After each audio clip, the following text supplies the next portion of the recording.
안녕하세요. 최태웅입니다. 태영건설 워크아웃이 현실화되어 태영건설이 워크아웃 관리 절차 개시 신청 공시로 인해 장중 30분간 거래 정지되고 거래 재개 이후 저점 대비 약 30% 이상 상승하였으나 역시나 종가는 마이너스 3%로 끝났습니다. 시가 대비 상승하였습니다만 긴 윗꼬리와 무지성 거래량을 동반해 좋은 모습은 아닙니다. 어제 영상에서 말씀드렸던 채권도 6,000원 초반까지 내려앉아 거래 중인데 채권은 워크아웃 에서만 끝난다는 전제하에 투자를 생각해 볼 수 있는 자리인 것 같습니다.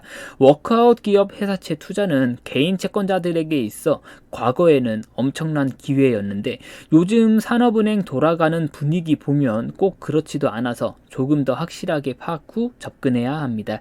채권에 대해 이야기하는 게 아니니까 이쯤 하고 오늘은 태영건설의 SBS 매각건 그리고 도대체 태영건설 부채가 어떻고 PF가 어떻길래 이 난리인지 확인해 보겠습니다. 먼저 제가 앞선 영상에서 말씀드렸던 SBS 건은 지금 시점에서는 일단락 되는 듯 합니다. TY홀딩스는 SBS의 최대 주주로 SBS 사내 게시판에 SBS 매각하지 않는다는 글도 남기고 절대 안 판다는 스탠스입니다. 사실 방송사 지분에는 방송통신위원회 그리고 정부의 입김 등이 있어 사모펀드가 건드리기도 엑시트 하기도 애매한 부분이 있긴 있습니다. 그럼에도 태영건설 및 TY홀딩스 채권자 입장에서는 SBS까지 건드리고 싶어 할 것 같은데 과연 정말 채권단이 SBS는 내버려 둘지 지켜봐야 될 것 같습니다. 어제 보기 좋게 영상을 올리고 그래도 몇 거래일 동안은 매각설 기대로 주가의 상승을 기대했습니다. 단기적으로 주식에 접근하면 정말 매각이 되든 안 되든 그게 중요한 건 아니고 매각될까?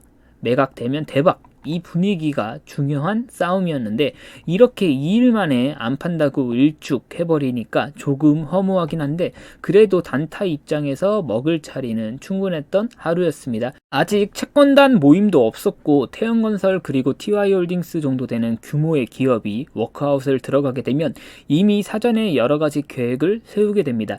그리고 채권단과 계획안을 가지고 다투게 되는데 그 과정에서 과연 태영건설과 TY홀딩스 가 원하는 시나리오대로 흘러갈 수 있을지는 의문입니다. 다음으로 태영건설의 단기 차입금 확인해 보겠습니다. 총 규모는 약 6,600억인데 우리은행이 720억, 산업은행이 710억으로 가장 많습니다. 은행 지주 중에서는 하나금융지주가 두 개 합쳐서 750억 수준으로 가장 그 규모가 큽니다. 다음으로 장기 차입금입니다.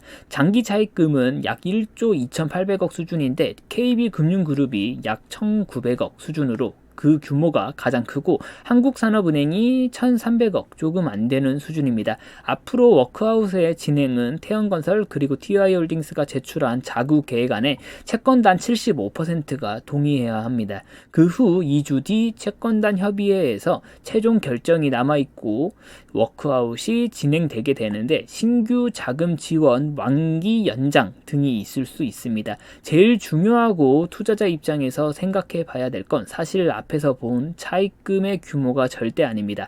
공시 보고서에 나오는 차입금의 규모만 2조 수준이고 사실 조목조목 보고서만 확인해 봤을 때 부채 규모가 크다 정도이지 현 시점에서 터질 만한 차입금은 절대 아닙니다. 태영건설 정도 되는 기업에서 앞에서 확인한 차입금 때문에 지금 4분기에 이렇게까지 터질 일은 절대 아닙니다. 문제는 눈에 보이지 않는 보증 채무입니다. 이것저것 합쳐서 4조 규모라고 하는데 이게 어떤 식으로 얽히고 설켜 있는지 개인 투자자 입장에서는 확인하기가 매우 어렵습니다. 따라서 현재 태영건설의 주식을 매수하는 건 지양해야 합니다. 태영건설이 앞으로 무지성 상승을 할 수 있습니다. 그럼에도 불구하고 무조건 매수하지 말고 남의 떡이구나 생각하고 앞으로도 이런 이슈에 놓인 기업에 직접적인 투자를 하는 건 무조건 지양해야 합니다. 반면에 태영건설의 회사채 채권에 투자하는 건 생각해 볼 필요가 있습니다. 현재 6,000원 수준에서 거래되고 있는데 더 하락해 주면 좋은 거고 물론 추가로 폭락한다면 이것저것 따져야 할 게 주식보다 더 많습니다.